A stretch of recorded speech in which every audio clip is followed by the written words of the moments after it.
So, good evening, everyone. Welcome to tonight's summary lecture in IM.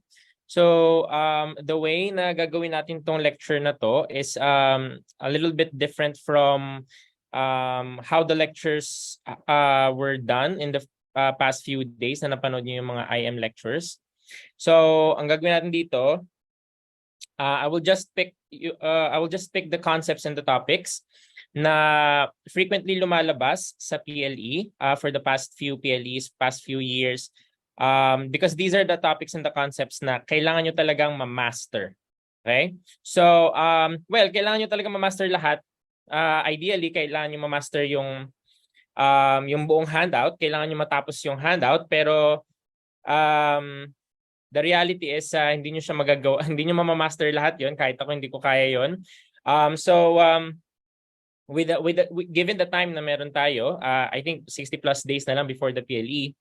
And so ang gagawin natin, we'll try our best na parang kunin yung 20% of the topics, the concepts na that will most likely make up or will most likely come out of the PLE, no? Yung 80-20 rule. So ito yung based from the feedback ng mga students nung March 2023 PLE and yung October 2022, these are the topics na kailangan nyo ma-master. Okay, so we'll go through this in the next hour. So just bear with me. Okay, so we'll start with cardiology. So ang gagawin natin, so hindi ito buong cardiology. Okay, so nag-pick lang ako ng mga specific topics and concepts. Okay, so under cardiology, let's go to CCS. So sa CCS, chronic coronary syndrome, which was previously called ischemic heart disease and previously called CSAP or chronic stable angina pectoris. Now, under nun, meron tayong tinatawag ng mga anginal equivalents. So pag sinabing anginal equivalents, ito yung mga signs and symptoms na na-experience ng mga patients when they, wait lang, e-presenter. Okay, sorry. So ito yung na-experience ng mga patient na ito yung mga symptoms na na-experience ng patient na may ischemia na hindi anginal pain, na hindi chest pain, no? So ang anginal equivalence natin, dyspnea, faintness, fatigue, and nausea. But it happens not only in women and older adults. So idagdag nyo dyan yung mga patients na may DM, okay? So tandaan ninyo yung mnemonic na WED. Tulad ngayong araw na to, today is Wednesday, WED.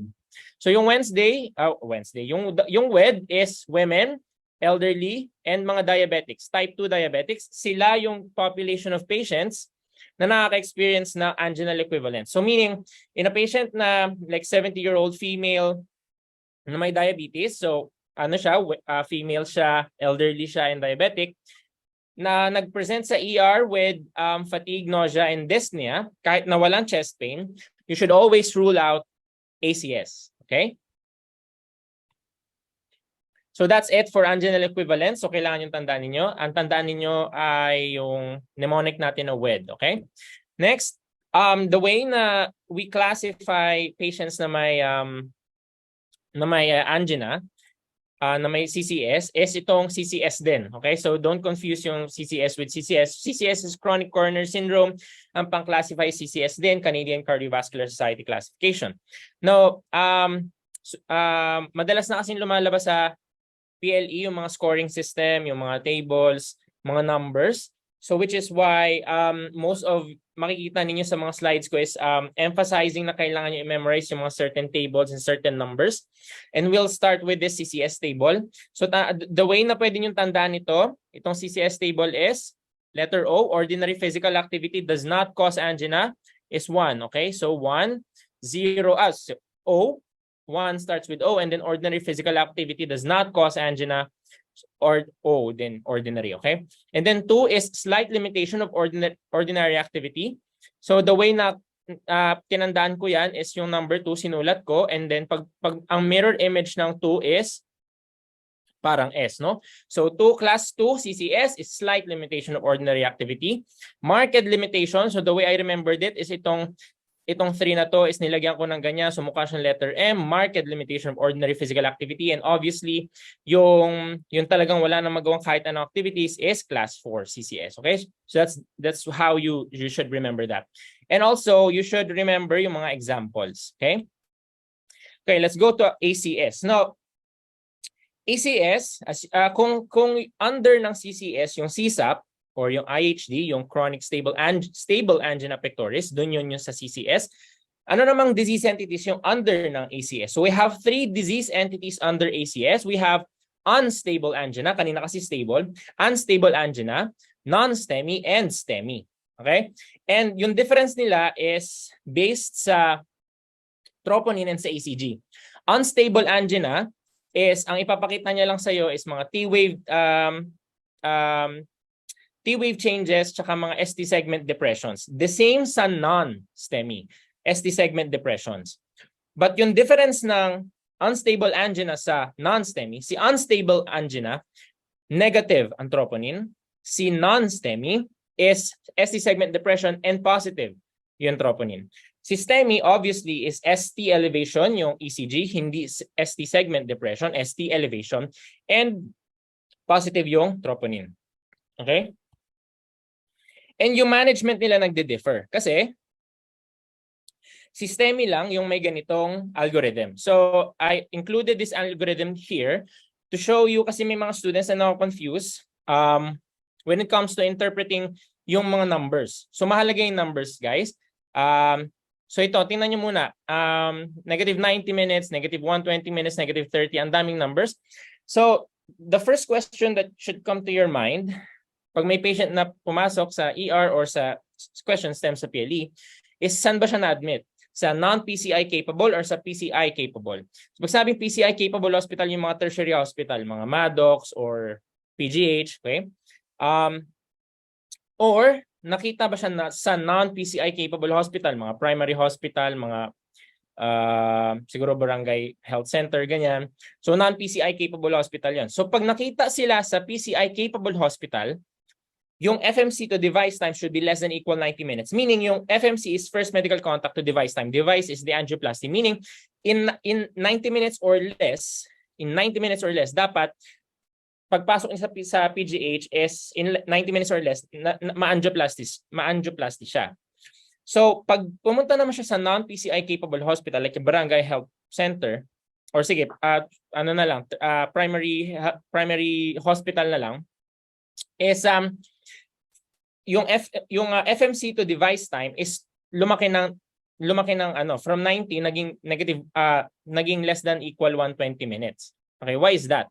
Kasi nadagdagan siya ng DIDO time. Ang DIDO time is door in, door out. Meaning, pagpasok ng patient sa primary hospital, up until the time na lumabas siya ng primary hospital, kasi i-refer mo siya or ita-transfer mo siya sa tertiary hospital na PCI capable, yung time from arrival to pag-transfer should only be 30 minutes. Okay? That is why naging That is why less than equal 120 minutes ito.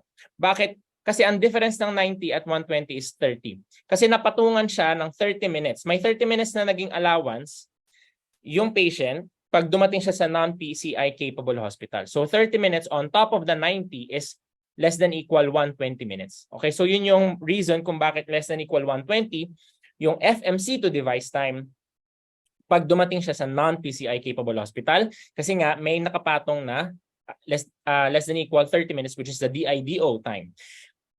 Pero pag dumating siya sa non-PCI capable hospital and sa tingin mo is hindi mo siya matatransfer within less than equal 120 minutes, that's the time na ikaw ay mag-administer ng fibrinolytic agents, like for example Altiplase. Okay? So gagawin mo lang yung pag-administer ng fibrinolytic agent if the FMC to device time, which is yung pag-transfer dun sa tertiary hospital, will take you more than 120 minutes. For example, kung malayo yung pagtatransfer na tertiary hospital na PCI capable. Okay? So I hope that clears things up. Okay? So that's for STEMI. Okay, just to clarify, sa STEMI nyo lang makikita itong algorithm na ito. Hindi nyo ito makikita sa unstable angina, sa non-STEMI. Kasi hindi ganyan ka-urgent yung need for PCI sa non-STEMI compared sa STEMI. Kasi sa STEMI is transmural infarct yan. Kung naalala nyo sa patho, transmural infarct si STEMI, samantalang si non-STEMI and si unstable angina is subendocardial infarct lang. Okay? So kung baga ganito si non-STEMI, ganito kakapal yung infarct sa STEMI. Transmural infarct. Okay? Let's go to valvular heart disease. Tandaan niyo ito kasi one of the strategies sa determine kung ano klaseng murmur yung present sa patient is number one, timing, kung systolic ba or diastolic. Radiation, for example, nagre-radiate sa axilla, that's mitral regurgitation. Pag nagre-radiate sa carotids, that's aortic stenosis. So radiation. And the third one is yung location, kung saan siya best heard. And these are the locations kung saan best heard yung mga specific na murmurs. So for example, sa aortic area, yung aortic stenosis, which is sa second right ICS. Okay? So I'll just leave that to you para aralin. Pero yung most common na tinatanong sa PLE is the MS and the AR. Okay? So ang MS, well, most commonly it's caused by rheumatic fever. And ito yung hahanapin ninyong buzz phrase sa MS. Yung opening snap, and yung low-pitch rumbling diastolic murmur at the apex. At the apex kasi mitral, diastolic murmur kasi stenosis siya, mitral stenosis, and low-pitched kasi stenosis. As you will notice, yung mga stenosis is mga low-pitched, and yung mga regurgitation ay high-pitched. Okay? If you notice that. Okay? Opening snap, makita nyo lang yan sa MS. Tandaan nyo yun. Okay? AR, aortic regurgitation. Now, tinatanong madalas si AR kasi napakaraming mga murmurs na pwedeng makinig sa or mga eponyms na pwede ninyong makita sa AR. No, ang tinanong nung March 2023 was yung Corrigan's pulse or the Waterhammer pulse. Okay? Ito 'yon. Okay, so as I said last time, sa PLE hindi na ulit yung questions, pero nauulit kunwari hindi na ulit yung questions exactly, pero nauulit yung mga, like pwedeng matanong yung mga topics and concepts surrounding yung question na yun. So for example, ang tanong is Corrigan's pulse. Pwedeng next time ang itanong na sa'yo is kung ano yung pulsating nail bed, which is Quincke's pulse. Or itanong sa'yo yung to and fro, yung booming pistol shot sound with Straub sign or yung to and fro murmur ng Durozier sign. So the way I remember that is booming pistol shot Traub sign. Pistol Traub. Okay, para sa T. Paano po, Doc, yung to and fro murmur? So yung ang tandaan niyo, Durozies, dalawang Z. Durozies is para siyang nagzizigzag siya ng ganun, para siyang to and fro murmur. Durozies, nagzizigzag to and fro murmur. Okay? So para hindi kayo malito sa exam. Okay? And then, yeah, so ayan yung mga most common na pwedeng itanong sa PLE. Okay, itong mga eponyms na to. Let's go to heart failure. Again, for the PLE, madalas tinatanong din yung mga most common. So the most common cause of HFrEF is CAD, coronary artery disease. The most common cause of HFpEF preserved is hypertension. So na-discuss natin kanina sa CSAP is CCS, or sa CCS is CCS. Chronic coronary syndrome is Canadian Cardiovascular Society classification. Dito naman sa heart failure is yung NYHA, or New York Heart Association Functional Classification. So medyo different siya yung names, pero pag NYHA, ang ginagawa ko, nagsisimula ako dito. So isulat ko yung stage 1, 2, 3, 4, and then magsisimula ako sa 2 magsulat. Lagay ko muna dito sa 2 is ordinary, and then lalagyan ko ng greater sa taas, and then less than sa baba. So ordinary, mag-start ako magsulat. So kasi the way na i-remember ko siya, sulat ko siya sa papel, no? So stage 2 ordinary, greater than ordinary, less than ordinary, and then at rest. Okay? So tandaan niyo 'yan. Kasi I think tinanong 'yan sa October 2022 or March 2022. Yung nagbigay ng descriptions ng functional classification and then pina-classify ko anong stage ng NYHA. Again, hindi yun pwedeng there's a small chance na maulit yon, pero pero this time baka itanong na isang examples ng NYHA. So okay? So tandaan niyo 'yan. Let's go to asthma. So the way na i-diagnose ang asthma is itong tatlong to, the respiratory symptoms and the spirometric findings. So sa asthma, ang FEV1 FVC, FEV1 is forced expiratory volume 1 and then forced vital capacity. FEV1 over FVC is less than 0.75 to 0.80. Okay? And then, maliban sa obstructive pattern na to, makikita nyo sa spirometry, is there should be evidence of variable expiratory airflow limitation. So ano ibig sabihin nun? Itong apat na to. Okay? So bakit ko ito nilagay dito? Kasi gusto kong ma-master ninyo or masigurado ninyo na hindi kayo magkakamali dito. Kasi, tingnan nyo, ang definition daw ng variable expiratory airflow limitation is reduced FEV1 that increases by more than 12%. Pay attention to this conjunction. It is and, not or, and. Kasi ang pwedeng gawin sa PLE, reduce FEV1 that increases by more than 12% or by at least 200 ml. Iyon ang sinagot mo kasi nakita mo yung 12 and 200 which is wrong. Dapat yung sasagot mo is pag nakita mo yung conjunction na and. It should be and. More than 12% and at least 200 ml from baseline na FEV1 post-bronchodilator. Post-bronchodilator. Pag hindi mo nakita yung post-bronchodilator na at the end of the sentence, hanapin mo to. After 4 weeks of steroid trial. Parehas lang sila ng first half of the sentence, parehas lang. Pero the second half of the sentence is magkaiba. Kasi itong pangalawa na ito is after 4 weeks of steroid trial. Again, and yung conjunction. Okay? So hindi kayo magkamali dapat doon. So the way na dinadiagnose natin ang asthma is itong flow chart na to. This is almost the same as what you can see sa GINA 2023. That is GINA 2022. The treatment for, I will discuss later kung ano yung difference ng, yung big differences ng GINA 2020 previous GINAs to the present GINA ngayong 2023. But let's go first dito sa treatment. The treatment for asthma is ICS formoterol and the controller is also ICS formoterol as you will see later. Okay? ICS ang treatment. Hindi pwedeng SABA. Okay? Hindi pwedeng SABA lang. Okay? So, ito yung GINA 2021. Ito yung GINA 2023. Okay, so what are the differences? Number one, is they introduced, hindi nila in-introduce, pero sinabi nila explicitly na yung track 1, yung preferred management ng GINA for adult patients with asthma. Track 1. And ang ginawa daw nila is dinagdagan nila ng more evidence supporting yung kanilang stand na track 1 ang preferred nila na treatment regimen for adults with asthma. Okay? Ang isa sa well, aside from the evidence na nandun, is the second one is sinabi nila dito na simpler regimen si track 1. Bakit simpler? Kasi readily available kasi kahit sa Pilipinas, itong ICS formoterol, low dose ICS formoterol, makita niyo yan ang brand name niyan is Symbicort or budesonide formoterol, bud form, na may kinig mo yung mga pool mo magsasabi noon, bud form, budesonide formoterol, that's low dose ICS formoterol. Now the track 2, this is less preferred kasi hindi siya simple. Kasi magte-take ka ng ICS, magpa-puff ka ng ICS, and then separately, on a separate puff, is yung SABA. Every time na mag-ICS ka, magsasaba yung patient. Sorry, every time na mag-ICS yung patient, magpa-puff din siya ng SABA. Now, ang nakita nilang problem doon is, pwedeng mangyari na puro SABA lang yung pinapuff ng patient, hindi na siya nag-ICS.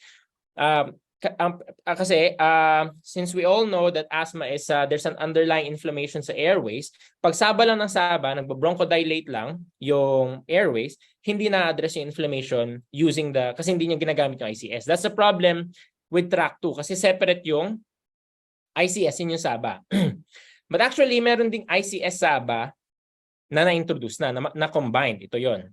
Pero ang problem is mahirap siya mahanap. Actually, wala daw available na ICS SABA sa Pilipinas. Sabi ni Sir John Ray, yung nag-lecture na about pulmo. Wala available na ganun sa Pinas. Which is why more complicated si track 2. Okay? And another change na ginawa nila sa GINA 2023 is they introduced nga itong ICS SABA na to. Kasi as you can see dito sa 2021, ang reliever sa track 2 is SABA lang. Dito, as needed SABA or as needed ICS SABA. Okay, pero ang problema nga doon, hindi siya readily available as of now. And so ang tanong, ano pong susundin namin? Si GINA 2023 or si Harrison's? Actually, medyo magkaparehas sila ng recommendation. As you can see dito sa table sa ilalim, This is from Harrison's na 21st edition. And the reliever therapy, sabi sa Harrison's, is ICS formoterol or SABA. So as you can see, para siyang kamukha niya, reliever, kamukha niya si TRAC1, ICS formoterol. Pero hindi niya lang sinabi si SABA. Ang regular therapy ni Harrison's is low dose ICS din, formoterol. Same kay TRAC1. Okay? So sa PLE, pag tinanong ano yung preferred reliever therapy, ang isasagot nyo, ang hahanapin nyo muna is si ICS formoterol or si budesonide formoterol or si Symbicort. Siya yung hahanapin ninyo. Okay? Ngayon, in the event na walang reliever therapy, doon sa question na what is the reliever therapy of choice for patients with asthma, kung wala si ICS formoterol, doon papasok, sa kanyo lang hahanapin si SABA as reliever. Kasi nakalagay dito sa Harrison's is or SABA. Pwede si SABA. Pero hanapin niyo muna si low-dose ICS formoterol as reliever and as controller. Kasi ito yung controller, itong bright orange sa taas, no? Low-dose ICS formoterol, step 1, 2, ICS formoterol 3, ICS formoterol 4, nagkaiba lang sa dose kasi yung isa low dose, yung isa is medium dose. And then sa step 5 is high dose ICS formoterol. So lahat sila ICS formoterol, okay? So ang message dyan is hanapin nyo si ICS formoterol, okay? The other changes sa GINA is ito. Pero actually, pinost ko lang to, hindi nyo to kailangan memorizing, hindi nyo to kailangan picturean. Kasi I doubt na itatanong to sa PLE kasi pang resident fellows na to, okay? Pero pinakita ko lang sa inyo na merong other changes sa GINA, pero hindi na siya board relevant for you, okay? Okay, so that's for asthma. Pero paano naman kung severe asthma like asthma exacerbation? The initial treatment based from Harrison's is still SABA. Magkaiba kanina. Kanina is asthma lang, hindi exacerbation. This is exacerbation. The initial treatment, not the only treatment. Initial treatment is SABA. Okay. COPD. The spirometric criteria dito, kanina sabi na natin sa asthma is 0.75 to 0.8. Ang spirometric criteria for COPD is less than 0.7. So medyo magkaiba. Okay?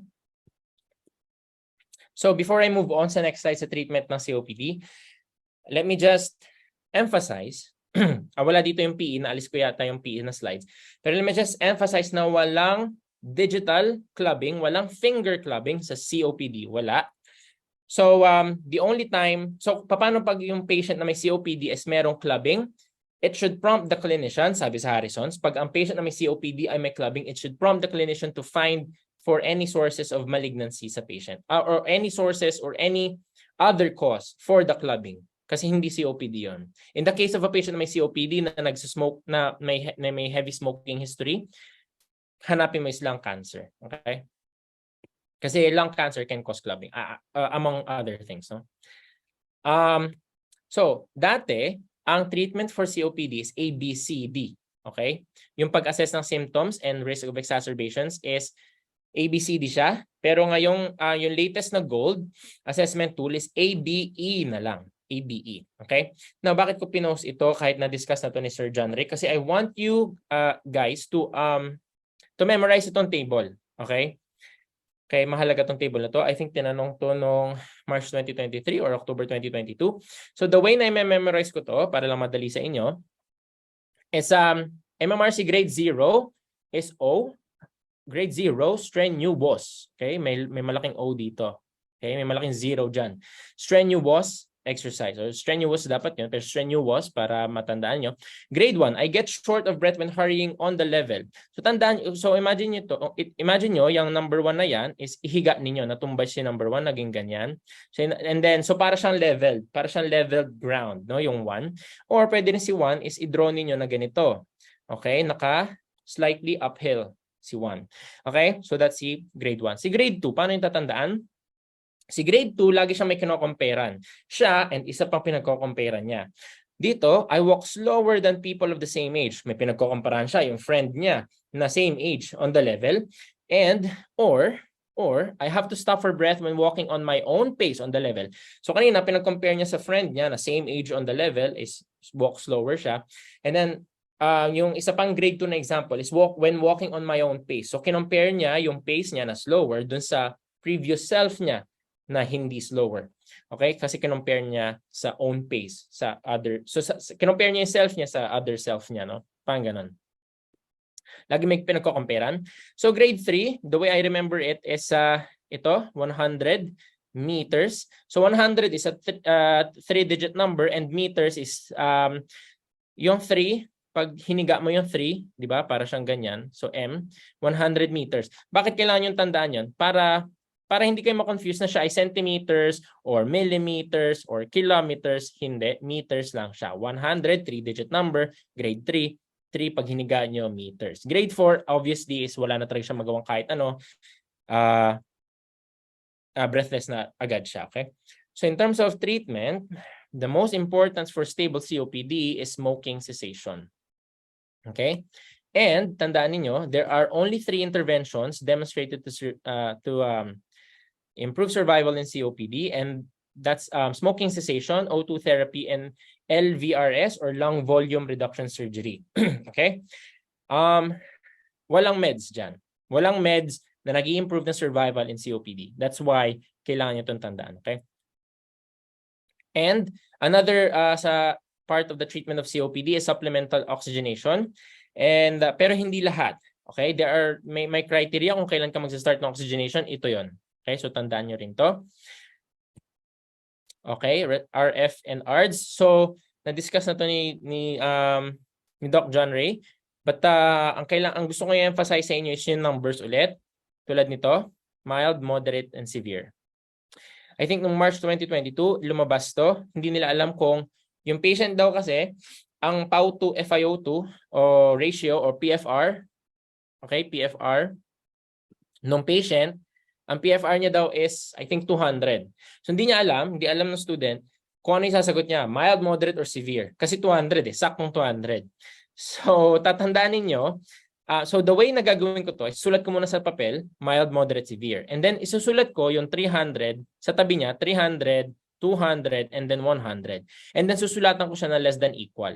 Tandaan niyo, less than equal, hindi less than. Meaning, yung patient, and then pagkatapos yung isulat yung less than equal 300, less than equal 200, less than equal 100, sa kanya isusulat yung nandito sa other side niya. Okay? Less than equal 200, PF ratio of less than equal 300 and more than 200. So ano yung number na more than 200? 201 and above. Okay? Meaning 201 to 300 mild. 101 to 200 moderate. Severe less than equal 100 pababa kasi less than equal eh. So ang sagot doon sa student na yun, hindi niya alam kung mild, moderate, severe yung classification ng ARDS na 200 ang PF ratio is moderate.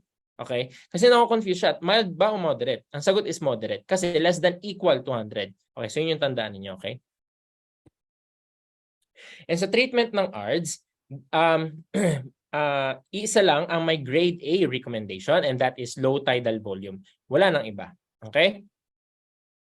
And that tidal volume is 4 to 6. May mga nako-confuse ng 6 to 8 kung saan, hindi ko alam kung saan nila nabasa yon, pero the answer should be 4 to 6. 4 to 6, okay?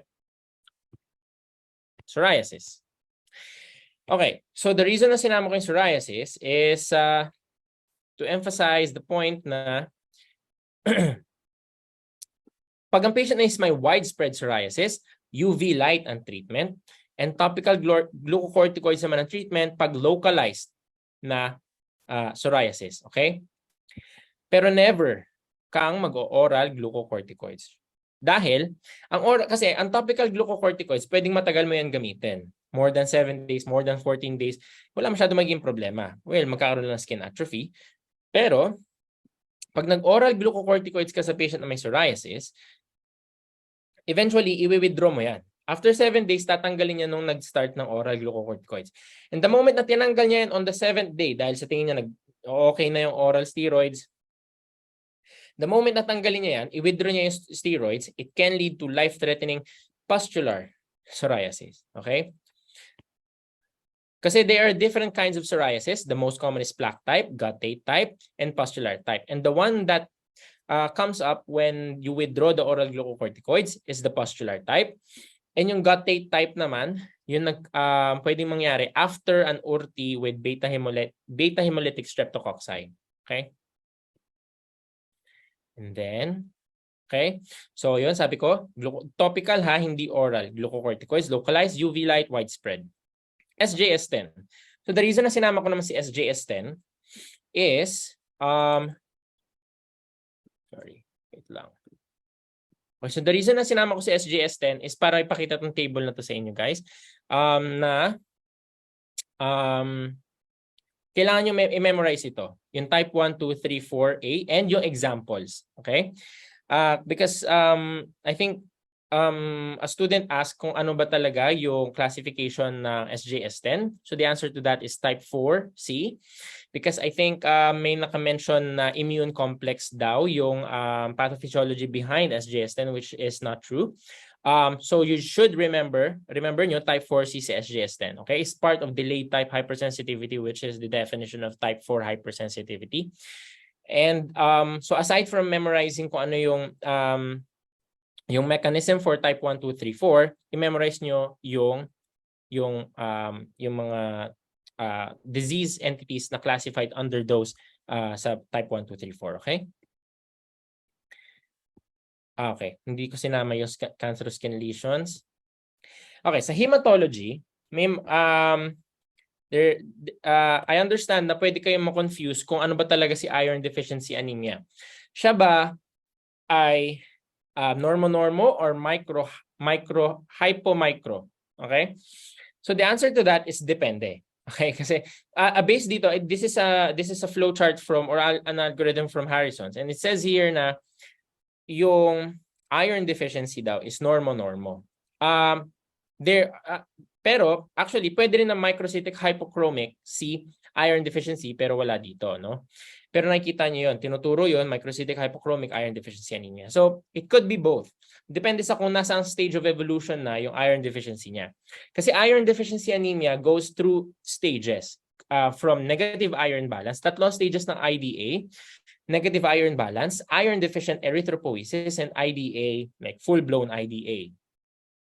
And in the first two stages, normal ang RBC morphology. It is only pag pumunta na siya sa full-blown iron deficiency anemia na magiging siya microcytic hypochromic. Okay? Pero in the first two stages, normal ang kanyang RBC morphology. Okay? And aside from IDA, hindi lang IDA yung magpapakita ng microcytic hypochromic na picture sa RBC morphology. Okay, aside from IDA, there are three other diseases na pwedeng mag-present with microcytic hypochromic: inflammation, thalassemia, and sideroblastic anemia. Nagdi-differ lang sila based sa TIBC, percent saturation, and ferritin. As you can see here, sa iron deficiency anemia, mataas ang TIBC, total iron binding capacity, mababa ang percent saturation, and mababa ang iron stores in the form of ferritin, intracellular iron stores in the form of ferritin. The opposite is true for inflammation. Mababa ang TIBC ni inflammation, mataas ang, well, percent sat is medyo magkatabi lang, pero mataas ang ferritin niya. Why? Kasi if you can remember, sa inflammation, dahil yung liver ay nagpo-produce ng IL-6 or interleukin-6, it also induces the production of hepcidin. At ang ginagawa ni hepcidin, pine-prevent niya yung pag-release ng intracellular iron stores in the form of ferritin. Pine-prevent ni hepcidin yung pag-release ng intracellular iron stores from ferritin papunta sa blood. So ang mangyayari, walang iron yung mga RBCs and magiging silang microcytic hypochromic. Okay? And so magiging microcytic hypochromic sila. Pero ang totoo, maraming iron stores yung patients na may inflammation. Okay? Kasi gawa lang ni hepcidin kaya hindi nare-release sa blood. Kaya siya mataas ang ferritin. Okay? And other causes of microcytic hypochromic is thalassemia and sideroblastic anemia. Nephrology. So bakit mahalaga ang hyperkalemia? Kasi lumabas na siya noong October 2022 and March 2023. Ang kailangan yung tandaan is ano yung treatment for the ECG changes na pinapakita ng patient na may hyperkalemia? The answer is you should give IV calcium gluconate. Okay?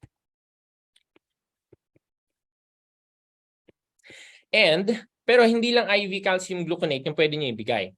Okay? Ibibigay yung yung ibang potassium pwede niyo palabasin, i-excrete niyo sa blood using furosemide for example, or pwede niyo papasukin sa loob ng cells with the use of a glucose insulin drip. Okay? As you can see here. Kasi ang ginagawa ng glucose insulin drip, as you can see, pinapapasok niyo yung potassium from ECF to ICF. Okay? So aside from IV calcium gluconate, pwede kayo magbigay ng GI solution, yun nga, glucose insulin drip, and salbutamol, kasi beta agonist can also facilitate the entry of potassium from the ECF to the ICF. And as I said, pwede nyo, aside from facilitating the entry of potassium papunta sa inside ng cells, pwede nyo siya i-excrete sa body with the use of a kayaksilate or cation exchange resin and loop diuretics in the form of furosemide. Now, mahalaga sa hyperkalemia is itong ECG changes. Tandaan niyo yan. Kung hindi yan lalabas dito sa IM, pwede siyang lumabas sa surgery. I think lumabas niya sa surgery noong March 2023. Na ganito yung level ng potassium ng patient, ano yung ma-expect mo sa ECG. Okay? Lumabas siya sa surgery kasi di ba sa surgery may nutrition na chapter? I think dun siya lumabas. Okay? All right, so that's for hyperkalemia. Let's go to AKI. So the thing with AKI is yung definition ng AKI yung lumabas. So kailangan yung tandaan nito, guys. Okay? So the way na pwede nyo siya tandaan, actually wala akong mnemonic for this one, pero ang pwede nyo gawin is i-arrange nyo muna, sulat kayo ng 6 hours, 48 hours, and then 7 days. Sulat nyo sa papel. Okay? And then, after that, sulat nyo katabi nung 6 hours, 48 hours, and 7 days yung UCC. Parang coffee, di ba? Yung UCC coffee. Kasi UCC, kasi urine output ang tinutukoy mo dito sa una. CREA dito, and then CREA dito. Urine output of less than 0.5. Okay, wala akong mnemonic for that. Pero tandaan niyo, kasi normally, the normal urine output is 0.5 ml per kilo sa 0.5 to 1 ml per kilo. That's the per hour. That's the normal urine output for adults. So kung less than 0.5, pwede mo siyang tawagin na AKI. Alin lang dyan ang ma-satisfy mo, matatawag mo na siyang AKI. Okay? And then, on the second criterion, na next 48 hours, creatinine naman ang tinutukoy natin, increasing creatinine by at least 0.3 milligrams per deciliter, and then 0.5 times increase in baseline serum creatinine within the next 7 days. Now, makikita nyo sa Harrison's is 50% increase from baseline, which is the same thing as 0.5x. Okay, so kung 1 milligram per DL yung creatinine niya 6 days ago, tapos ngayon is naging 1.5 milligrams per DL, then pwede mo siyang tawagin na AKI.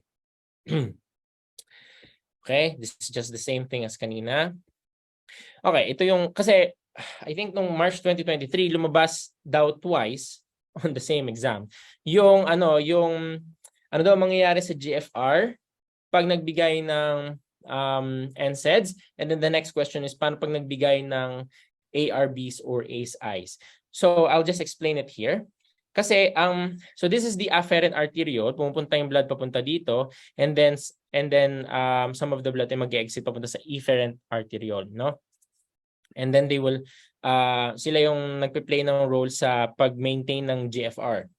So sa afferent arteriole, merong prostaglandins. Okay? So pag nagbigay ka, and yung prostaglandins na yun, ang effect niya is vasodilatory. Okay? Vasodilation yung effect niya. Now, anong nangyayari pag nagbigay ka ng NSAIDs, so afferent ito ha, tandaan nyo, afferent. Pag nagbigay ka ng NSAIDs inhibit COX-1 and COX-2, which is the reason, it inhibits COX-2, which is the reason why, it inhibits COX-1, which is the reason why nakakapagpa-ulcer, no, ang NSAIDs, like for example, ibuprofen So it inhibits COX-1, cyclooxygenase 1, and cyclooxygenase 2, which is for pain. Kaya nga na-invento yung mga celecoxib COX-2 selective inhibitors.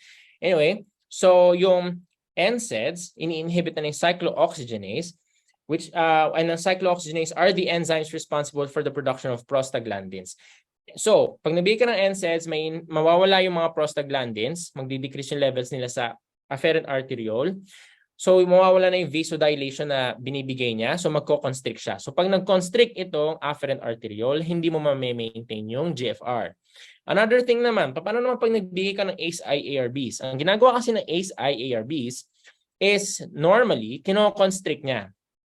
No, so kung si prostaglandins is pinapadilate niya to increase the pressure here, mag-increase yung GFR. Ang ginagawa niyang ang normally naman dapat nagko-constrict, okay?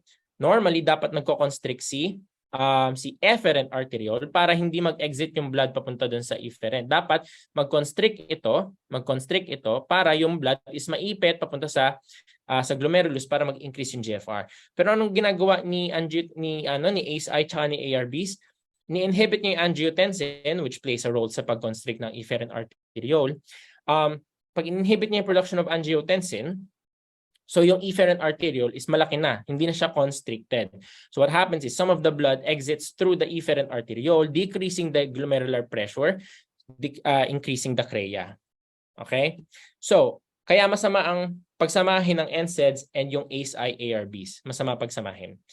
Okay? Pero in-explain ko lang dito yung effects nila. So, that's something na kailangan ninyong tandaan. Okay, CKD. So, pinresent ko lang itong sa CKD na to kasi gusto ko makita ninyo yung kailangan nyo i-memorize yung numbers.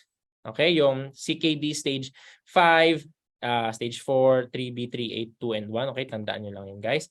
And itong A1, A2 na albuminuria staging sa CKD. Okay? Tandaan nyo rin to. Lalo na yung normocytic normochromic is observed as early as stage 4, stage 3, and then universal by stage 4. Tandaan nyo yun. Now, and importantly, yung leading cause of morbidity and mortality in patients is in patients with CKD, hindi sila namamatay dahil sa CKD nila, namamatay sila dahil sa cardiovascular disease.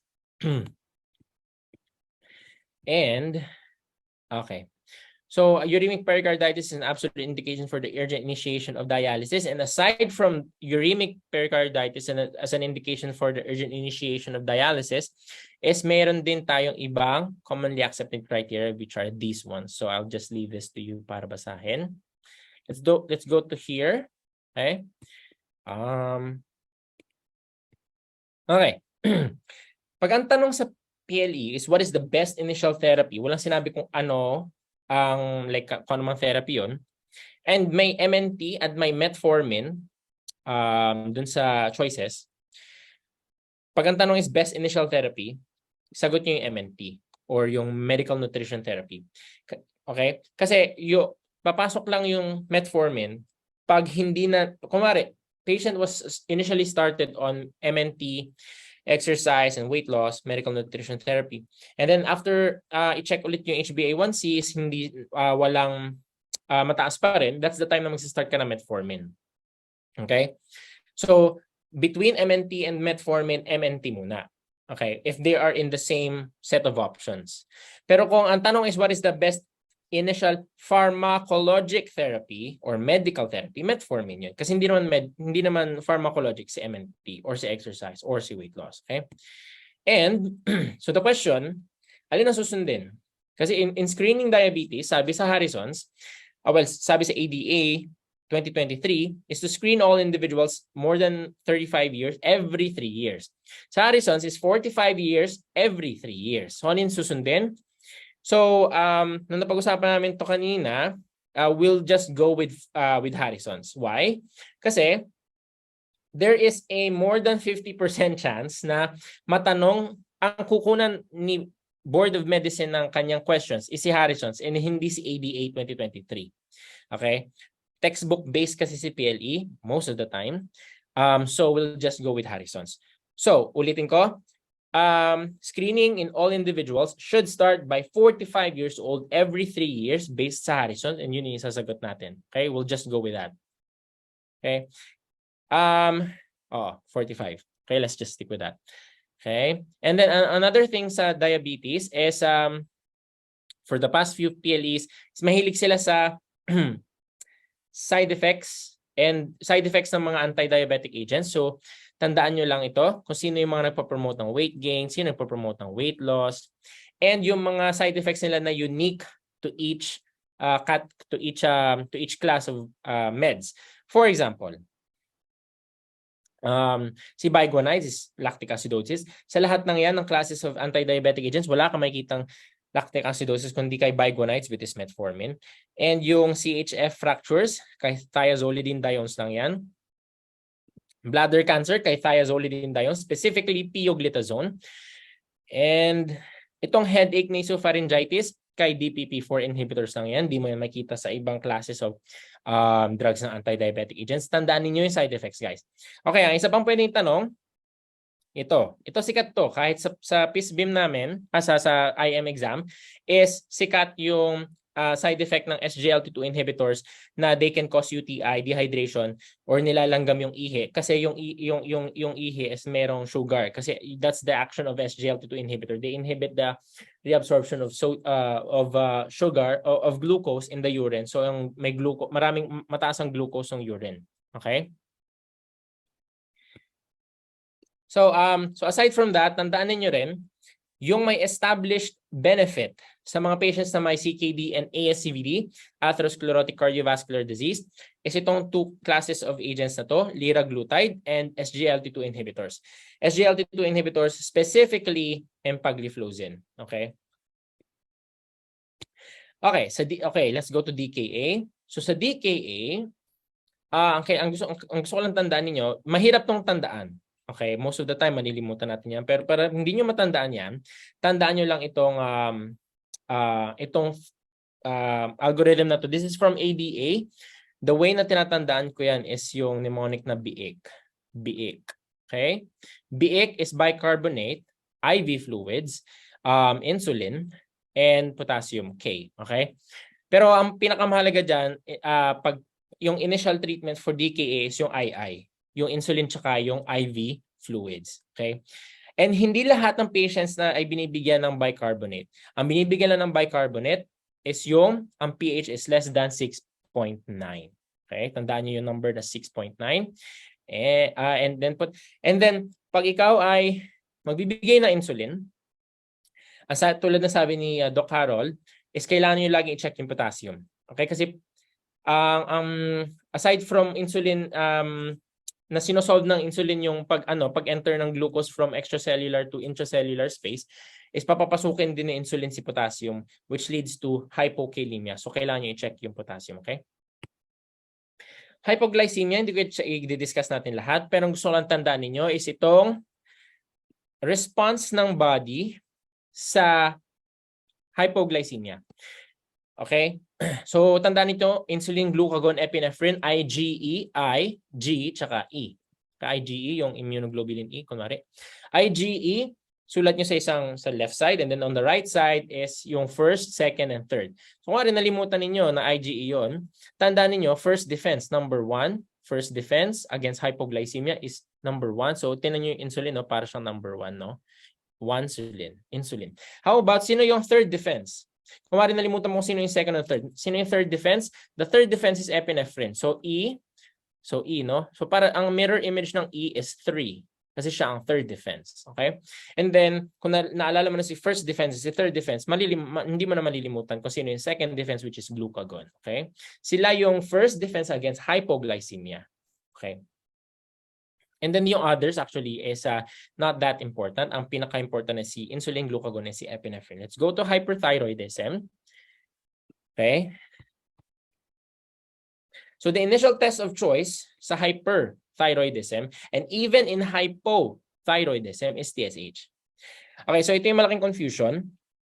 As I said sa lecture ko, sa hyperthyroidism, after mong mag-start ng treatment, you should repeat the TFTs in the form of FT4. in 4 to 6 weeks. Hyperthyroidism, 4 to 6 weeks. Tandaan niyo yan kasi iba yung range ng number na yan sa hypothyroidism. And another thing na kailangan nyo tandaan sa hyperthyroidism is yung ito. Okay, so lumabas noong March 2021. I think yung mechanism kung bakit may thyroid-associated ophthalmopathy, and the reason is may activated T cells leading to muscle swelling and increased fat retrobulbarly, which leads to the exophthalmos. And ang tatandaan niyo sa sa hyperthyroidism is in terms of symptoms is ano yung most common and ano yung least common. As you can see here, medyo opposite, no? Pag hyperthyroidism is maliit yung menses niya, konti, oligomenorrhea. Okay? Lahat ay hyper yung heart, mabilis mapagod kasi hyper nga siya, hyper yung metabolism, pero konti yung menses, oligomenorrhea. And then yung signs is the most common is tachycardia, but AFib pag elderly, but yung least common is gynecomastia. As you can see, parehas na tungkol sa reproductive system kasi oligomenorrhea, so konti ang menses, tapos ay tungkol sa breasts, gynecomastia. Well, in males. Okay, and then dahil nga sikat na ang mga numbers sa PLE, kailangan na natin ninyong memorize maraming numbers. How many days should a patient who underwent RAI, how many days should that patient avoid contact with children, pregnant women? The answer is 5 to 7 days post-RAI. Walang contact with children and pregnant women. Thyroid storm, hindi ko rin hypothyroidism, okay. Okay, kanina yung initial test sa hyperthyroid is TSH. The best screening test for hypo is TSH. Okay? Again, tandaan niyo yung most common symptom and least common, impaired hearing and serous cavity effusion. Actually, related to dalawa, no? The reason kung bakit may impaired hearing is may fluid collection in the middle ear. And yun yung fluid collection na yun is a type of serous cavity effusion which leads to the impaired hearing. And the most common sign of hypothyroidism is dry, poor skin, cold peripheral extremities. Okay? Okay, ito mahalaga to kung paano mag-interpret ng PFTs sa hypothyroidism. So para hindi kayo malito, okay? Tandaan niyo yung TSH laging mataas. Maliban na lang dito, okay? Laging mataas, high. Basta pag mataas yung TSH, may apelyido ka na. Okay, pagpalagyan natin ito yung first name, ito yung surname. Okay? Pag mataas yung TSH, may apelyido ka na. Pag mataas ang TSH, hypothyroidism. So the next question is primary ba siya? Primary ba siya or mild? Okay? So ang primary hypothyroidism is kung low ang T4 and then kung normal, mild. Okay? Para hindi kayo malito, okay? And then, okay, ito yung malaking question. Kailan tayo nagmo-monitor? So after mo mag-initiate ng treatment sa hyperthyroidism, 4 to 6 weeks ka magmo-monitor ng FT4. Pag ikaw ay nag-initiate ng treatment sa hypothyroidism, the next time na mag-check ka ng TSH, kasi hypothyroidism, TSH is about 2 months or 8 weeks after instituting treatment. And then the next question is, gaano ka naman katagal mag-check ng TSH pag after subsequent change in LT4 dosage? The correct answer is 2 months pa rin. Kasi sabi dito sa Harrison's, 2 months after instituting and then 2 months right after. Kasi the next time na babalik yung patient after 2 months is meron yan dala lagi na TSH para malaman mo kung nasa normal ka ba, nasa high side or nasa low side ng TSH.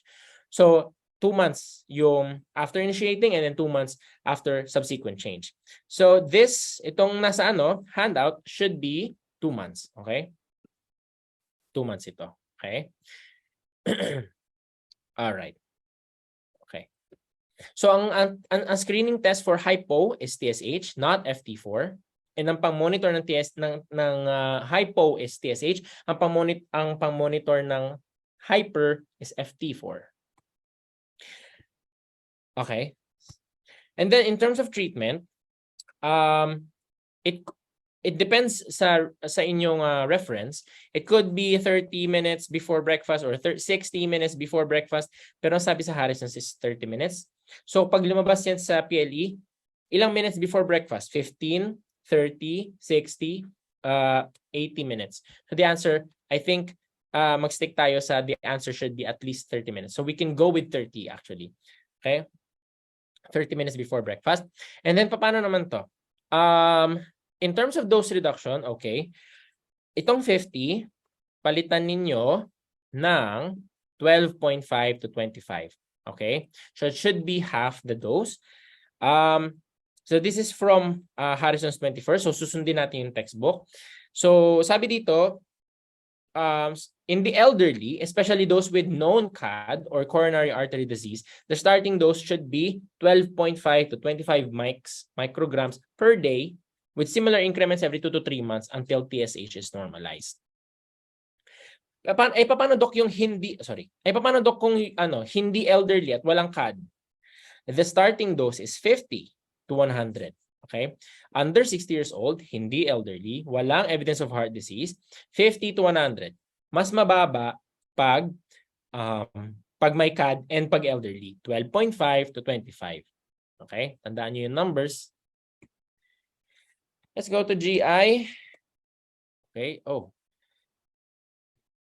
8:04 na. Okay, mabilis lang to, guys. Okay, isa pang question. What is the most common cause of lower GI bleeding? Overall, the most common cause of GI bleeding lower GI bleeding overall is hemorrhoids. Okay?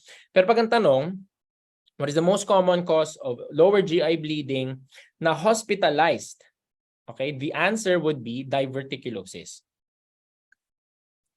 Magkaiba yun kasi ang hemorrhoids naman, hindi naman siya na-hospitalize lagi. Okay, actually, rarely naman na-hospitalize ang hemorrhoids kung ipapa-opera na lang. Pero like, hindi siya tulad ng diverticulosis na painless massive hemorrhage na talagang dadalhin mo sa ER on the day of na nag-bleed siya. Okay, kaya the most common cause of lower GI bleed na dinadala sa hospital, na na-hospitalize, is diverticulosis. Ang sabi sa Harrison's is the most common, parang verbatim ang sinabi niya, well, hindi verbatim, pero sabi niya, most probably, the most common cause of lower GI bleeding, most common, is hemorrhoids. But if local anal processes are excluded, which includes hemorrhoids, the most common cause would be diverticulosis. Okay? So I hope that makes sense. Okay? So again, sabi nga dito most common daw. Okay, so I think I should have added more qualifiers dito. Diverticular disease is the most common cause of lower GI bleed na hospitalized. Okay?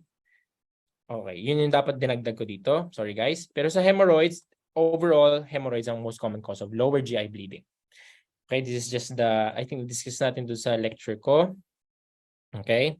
Again, most common cause, hemorrhoids. Okay, overall. Okay, pancreatitis. Okay, may question na, I'll just clarify this. May question na about pancreatitis na ano nga ba? Kasi ang diagnosis ng pancreatitis is kailangan may masatisfy kang 2 of the 3 criteria. Ito yung tatlong criteria. Abdominal pain that radiates to the back, that is the character of abdominal pain for acute pancreatitis. The second is 3-fold or greater elevation in lipase or amylase. And then confirmatory findings sa cross-sectional imaging, which is CT. Now, pag nasatisfy mo na itong dalawa, yung first 2, acute panc na yon. So, kailan ka nagsi-CT scan? Kailan ka nagko-confirmatory findings? Number 1, if the abdominal pain is not characteristic of acute pancreatitis, or if the serum lipase and or amylase is not 3-fold or greater, like maybe 2-fold lang, or maybe 2-fold or less ang elevation ng serum lipase and or amylase. Number 3 na situation is if the diagnosis is still uncertain, that's the time na ikaw ay mag-CT scan ng abdominal CT scan to find kung baka pancreatitis yon. Okay? And actually, hindi mo rin naman ginagawa yung CT scan pagdating ng patient sa ER.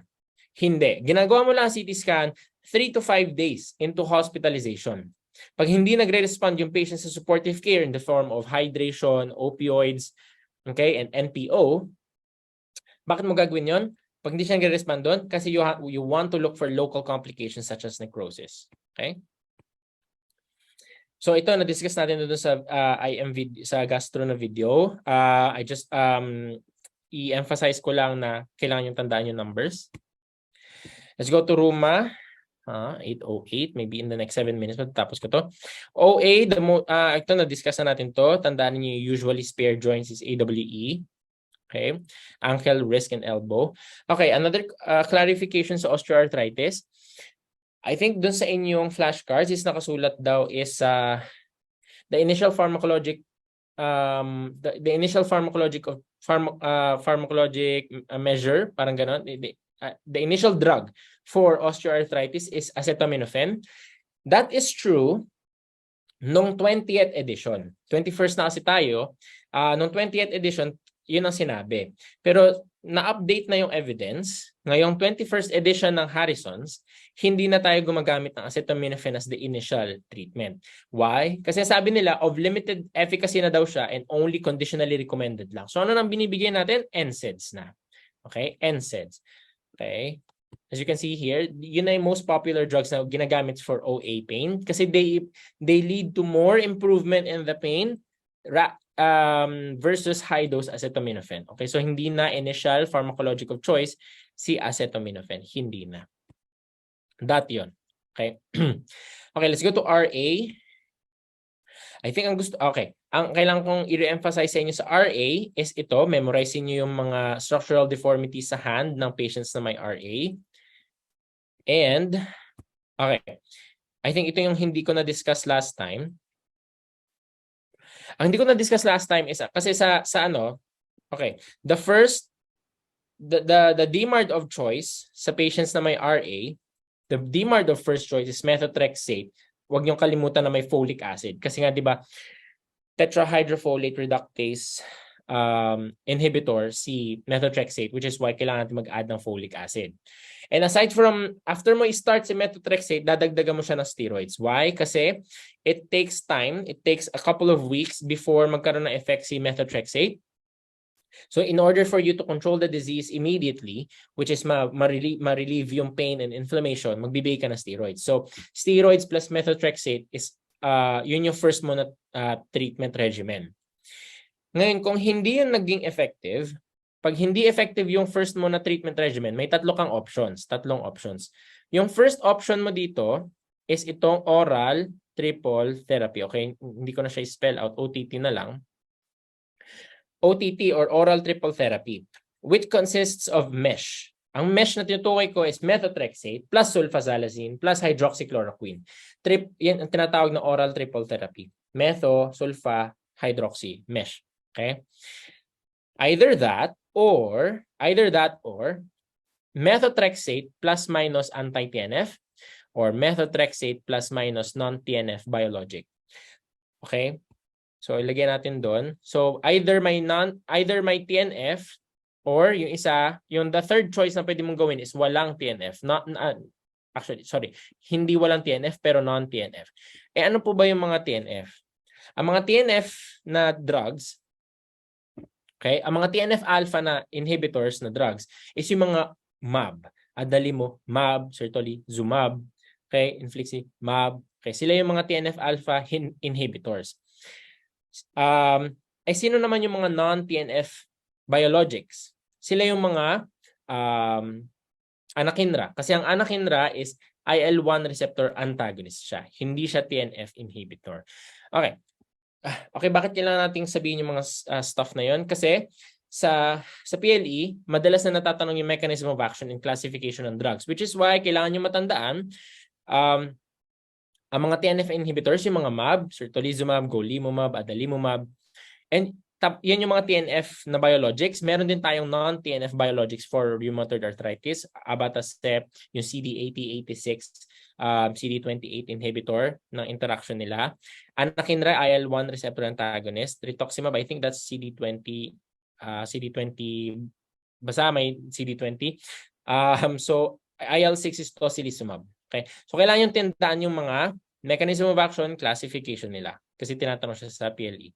Kung ang tinanong dati sa PLE was abatacept, tatanungin yung mechanism of action ng ibang drugs. Like yung tocilizumab, yung anakinra. Okay.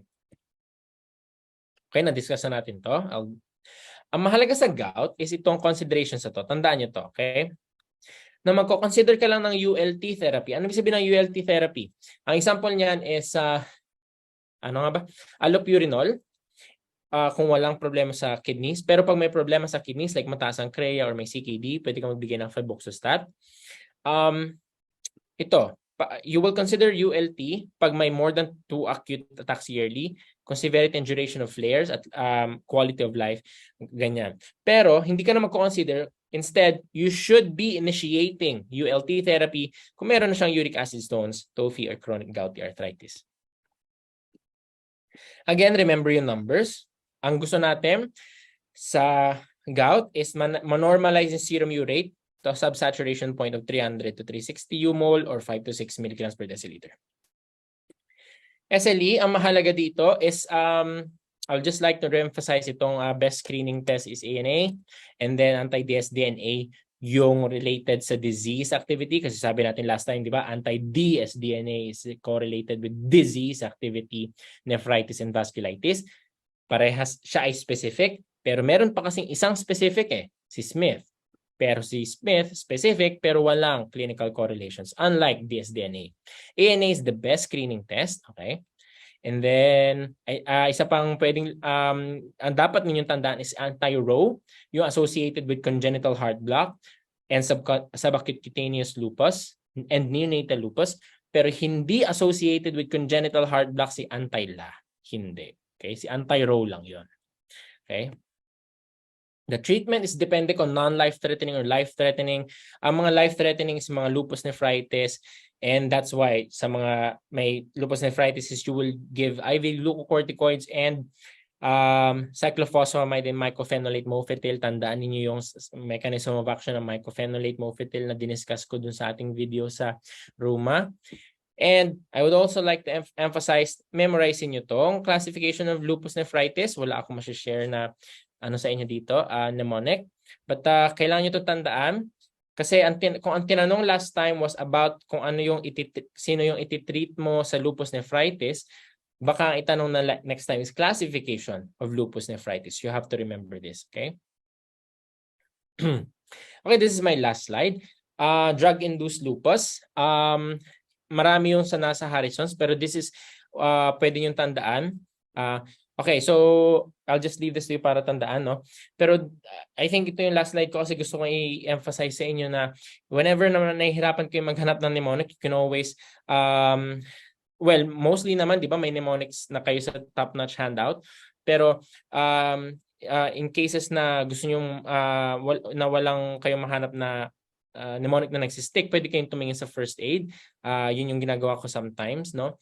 And mas madali siya sometimes, no? So just gawin nyo lang kung what works for you, okay? So okay, so I think that's my last slide.